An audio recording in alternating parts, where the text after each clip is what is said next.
What do all these people have in common? They're all actors on the hit TV series CSI. But who's behind the scenes? I watch all the material and start editing the scene together based on sort of what the story is. This is the true Hollywood story of Alex Smythe, the editor of CSI. But I always made Super 8 movies from when I was probably 11, 12 on and cut them myself. Having my dad as an editor is, well, it comes in handy actually, a lot for school projects. Whenever I need anything edited or filmed, he's always helping me out. So I'd always had my hand on the filmmaking side, and I'd done a lot of acting too when I was in high school and in the summers. So yeah, it was something I always wanted to do, and I kind of knock wood all the time. Alex Smythe was enrolled into USC, but right before the semester started, he got an apprentice job on the movie The Jazz Singer. I started out a long time ago, 1980, as an apprentice editor on a movie called The Jazz Singer with Neil Diamond. I started cutting as an editor about 20 years ago on the spin-off from Hill Street Blues. The Hill Street Blues was a series that started in the 1980s. This was Alex's first major editing job. I've been editing ever since. When the show started, he did the pilot, which is obviously the first show that airs for a television series. And right before he started the pilot, there was 2 shows that he did the pilot for that didn't get picked up. So he did the first episode, and then that was it. And so when he started CSI, we thought that it was going to be the same kind of thing. And obviously CSI got picked up and became a hit. And so it was cool to see the show grow. CSI has rave ratings and is one of the most popular shows in America. A CSI video game has even been created. When you're what I call first cutting, when you look at all the dailies and you're putting a scene together for the first time, you kind of get into a zone just like doing anything else where I don't know, you're not really aware of what you're doing. You kind of get in there and react to the material and cut the scene together.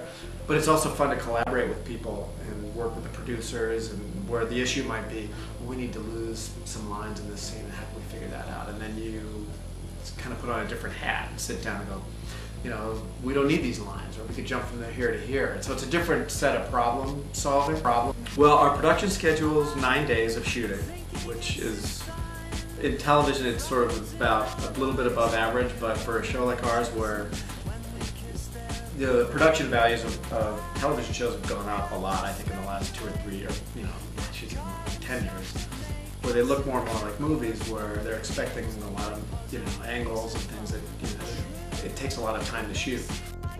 After the 9 days of filming, Alec has just 1 day to put the whole entire episode together, including various pieces of music and sound effects. You're always involved with the people, the creative people. That's fun. I mean, that's a perk. Alec gets to work with various guest directors on the show. Alec's most interesting encounter with a guest director was Quentin Tarantino, director of Sin City, Pulp Fiction, and the Kill Bill movies. Directed our finale, a 2-hour finale 2 seasons ago, and I was lucky enough to be able to edit that, and he's really kind of a neat guy. They rented out this cafe for the day, and I just happened to be at work with my dad that day, and Sean, who is the post-production assistant, he has like a secretary kind of job. He basically just run errands, whether it's like, Sean, I need an aspirin, and he'll go get you an aspirin, or it's like he needs to go burn a bunch of DVDs or drop something off. He was heading down there to do something at the cafe place that they were shooting at.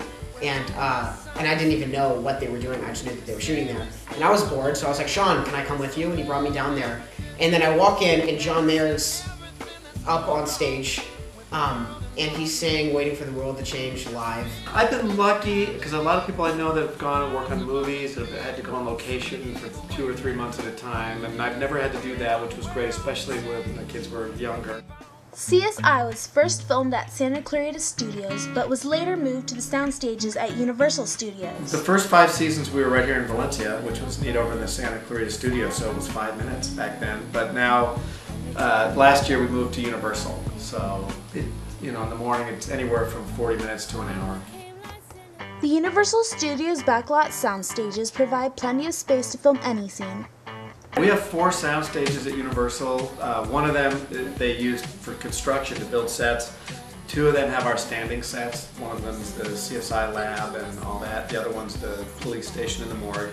Then we have a stage for just construction, and then there's what they call a swing stage, and that's used for like any particular episode. If there's like a hotel room or an apartment or something that's specific to just that show, they'll build that set. and put it on that stage. And then we go out on location quite a bit, like maybe 2 or 3 or 4 days per episode. So there you have it. The life of an editor can be extremely hectic, but in the end, it's always worth it. It's like a dream come true to be able to make a living in this business.